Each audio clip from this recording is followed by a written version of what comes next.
Hello, so I am Christina Bauer, author, here to share 5 lessons from Lawrence of Arabia for the Lord of the Rings, The Rings of Power show.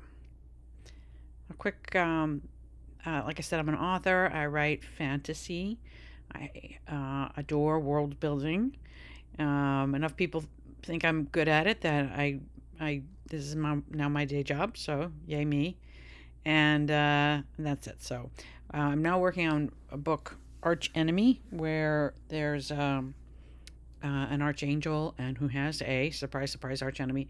And I've been thinking a lot about the Lord of the Rings of Power, because there's a theme in there that I think is so great about kind of losing your way, trying to do the right thing, or losing the um, losing the path. Don't look so long into the abyss. You can become a monster. That kind of, I'm misquoting it, but there's a similar theme to Lawrence of Arabia, which is one of my all-time favorite scripts ever.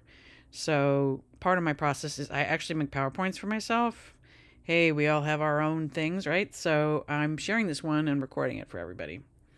So in Galadriel, there was a line where she said, "How do I know which lights to follow?" And her brother Finrod says, "Sometimes we cannot know until we have touched the darkness." So this was um, reminded me of a scene with Lawrence of Arabia and Dryden, who says, "Lawrence, only two kinds of creatures have fun in the desert: Bedouins and gods, and you're neither." And so his story is sort of this. He goes from being just a regular old guy to being a Bedouin to thinking he's a god to having everything go to crap. So those two kind of been rattling around my head for this book. So I need to put in a note here about writing for committee, which is what film and scriptwriters do, and with a committee too. Oh my God, I have no idea how they do it. So this is not any critique of their skill and you know no. Okay, moving on. So one of the things I can see by looking at the two of them is that you need to have a big bad, which the movie does have Sauron. He's mentioned, but the big bad needs to blow your house down 3 times. So big bad is something that at least I use as a term to talk about your antagonist, but I've heard other people use it too. And there needs to be sort of a drumbeat and escalating stakes. And it was very clear with Lord of the Rings, because the original Fellowship, because the ring itself made this drum beat. Where is it going? It's getting closer. It became this kind of symbol. People touched it, they interacted with it. You didn't need to see Sauron, and didn't, beyond him, like, very briefly walking around in his armor and being an eyeball.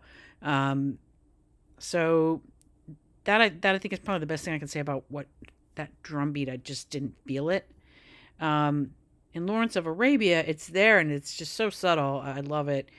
There's this escalation of fire and blood. So he starts off, and this you can see he's back in with the Brits, and he's blowing out matches. He's not burning himself too much.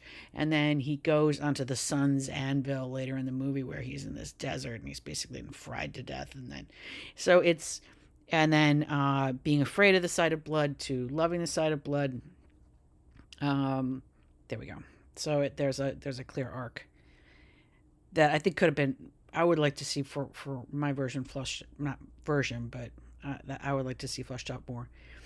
Um, a character path. I know a lot of people love this mixed mystery box thing that's J.J. Abrams, but I just feel like you can't use it too much, or um, it really screws up your character path. It's very hard to do right, and it's yeah, and there's a lot of mystery boxing in Lord of the Rings, Rings of Power, especially with Galadriel. She doesn't really have a clear. She doesn't start off one place and end up somewhere else that I can detect. She kind of starts off awesome and ends awesome. And this is a side note. There's been some chatter about how, um, women and being strong characters, and how that maybe doesn't work so well. But there's plenty. One off the top of my head, it would be Peacemaker, where you have people of all different ethnicities and whatever, and nobody bitched about that at all because the story worked, right? All right, moving on. So, third thing is episodes need to stand alone. This is just a personal thing. I feel like uh, when Hollywood tries to do, or when some people try to do, a series, they think of it as just let's just stretch out the movie. And I really feel like each episode, I write a lot of episodic works. I have a series with 10 plus books in them, and each needs to stand on its own, yet be part of a broader path. And it's, you know, uh, um, yeah, I've said that there. For Write Stuff You Toss, this is hard to get the screen capture, but this is a picture of Galadriel in the opening when she's not being like the most empathetic boss, forcing people to, help her chase Sauron and stuff. And she has this like troop of people around her, and there's one guy that she talks to more than the others, and I thought he could have been kind of in love with her. Like there could have been some more build up there, but there was so much backstory I felt like put into a lot of the sets and the costumes, and not as much into the story. And again, I'm sure there's a really great reason why it didn't happen, but it didn't happen. And for me, one of my things that I beat myself up about is that I write a lot of stuff that I toss, and it ends up being a scene that gets boiled down to like a line or two. So if you look at Lawrence of Arabia, this is one of my favorite scenes. He goes in to see Dryden. This introduces their whole relationship. He walks up to this cat statue on the right and says, "Oh, that's new." And there's a whole history there. Like they hung out in this place, that they both know ancient stuff. That he's there. They hang out enough that he knows when something is new. Blah blah blah. 3 words. It's amazing. And I'd like to think that David Lean wrote a bunch of scenes and then said, you know what, let's boil it down to, oh, that's new. But he had to know what that backstory was before he could boil it down.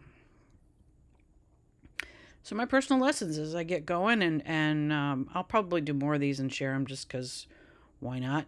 I need to make sure that the story has a big bad with escalating stakes, blowing down the house 3 times. Consider an object for the escalating stakes. I can't use the ring, but I don't know, maybe that sword that's in that image there. That's kind of a funky, cool sword. Could play some role. I don't know. Need to have a clear path for Xavier. He's the main character, and he's the archangel. So where does he start and where does he end up? And I would have loved, for example, in the Lord of the Rings, Rings of Power, to see Galadriel get freaked out about her skill as a warrior and lose her confidence and gain it back over the course of the season. That could have been an interesting arc. But anyway, I got to figure out what that might be for this guy.